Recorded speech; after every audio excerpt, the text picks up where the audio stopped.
If you are wanting to track conversions against your activity in Beeswax, you will have to create events, and you can create these by navigating to events under the trafficking drop-down.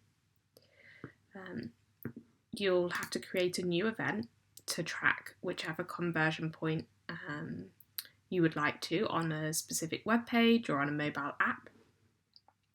To create a new event, you'll click through New. This will come to the overview page where you'll have to input specific fields, some are required and some are optional. And once you've done that, you'll be able to generate your tag, which you will then place in the specific area to enable you to then track conversion activity. So you have to name it, you have to select which advertiser the event is associated to.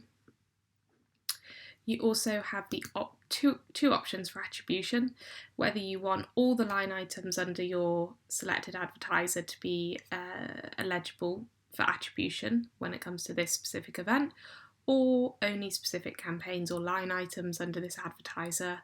If, for example, you are retargeting and you have a different conversion point for a specific retargeting campaign, you can manage it here by selecting your different type of attribution.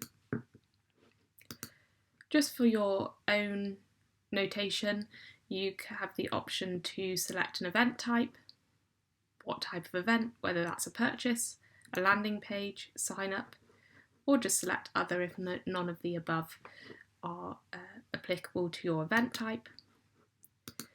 You also have the option to add a segment. You'll have to create the segment outside of the event, and once you have that segment created, it will appear in this drop-down. Once you append this segment to an event and place it on the web page, every time that event fires, if there is a user ID present, that can be added to this segment. There's a couple of use cases for this. One is if you want to create a segment to exclude on your targeting, so you no longer target users who have already converted, or also for retargeting purposes. So if you want to retarget all known users that have landed on a specific page, you can do this via event and a segment combination.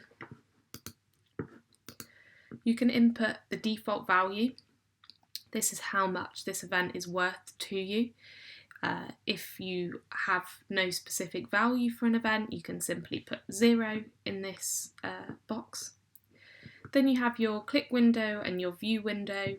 There's multiple set buckets that you can pick from, and this is the look back window for attribution. So once that event has happened, how far back are we looking to find either an impression or a click which is linked to driving this conversion. Like all other parts of the platform, you have the ability to put in your alternative ID. This is just for reference if you want to link it up to other alternative systems. Once you've inputted all of these, the final step is to select your tag type from this drop-down. The most common is for web, but there are lots of other different tag types, and if you are unsure which type of tag type you need to select, please reach out to your account manager. These tend to be pretty self-explanatory as to which ones are for what. Cool, so once you have that, let's just use an example of an event already created. This is named postback. It's going to use all the line items under the advertiser. We've appended this segment, we've put a value in, and we've put click and view window of 30 days. So everything's filled in, and we've selected an image tag for the web environment. So now we've done that, we can press save and generate.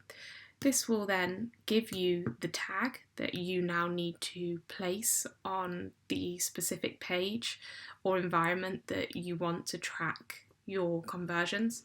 There's also a quick shortcut. You can press the copy button here to easily copy the tag and export it to a different area.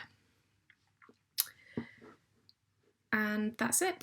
Your tag is created. Copy it out, place it on the web page, and it will start firing and collecting data. data.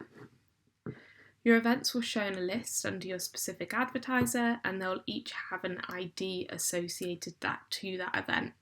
You are able to filter by event ID in specific reporting, and so if you do want to see data just by that event ID, explore our reporting suite and look for event ID as the field, and you can filter on this to break out your different events. And that's it, you're all set. You can now create events and track conversions.